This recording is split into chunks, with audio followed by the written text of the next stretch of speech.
అందరూ కలిసి. దీంట్లో ఎలాంటిది లేదు. ఎవరైతే పార్టీకి మోసం చేసినారో, పార్టీ పేరు చెప్పి ఎవరైతే లబ్ధి పొందాడో వాడిని సస్పెండ్ చేసే తీరాలి. వాడిని మాత్రం ఇచ్చే ప్రసక్తి లేదు. అంటే గతంలో మీరు 3 కోట్లకు సంబంధించి వ్యవహారంలో జిల్లా అధ్యక్షులు సస్పెండ్ చేయాలని డిమాండ్ చేసినప్పటికీ ఇంతవరకు ఆయన మీద ఎటువంటి చర్యలు కానీ పార్టీ నుండి జరగలేదు. పెద్దలు వచ్చి నాకేం చెప్పారు, నేను దిగను ఎలక్షన్స్లో అని చెప్పాను. అండ్ లోకల్ నాన్ లోకల్ అని మాట్లాడాను.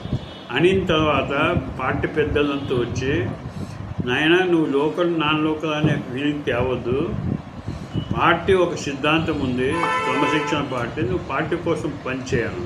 సరే నేను పార్టీ కోసం పనిచేస్తాను.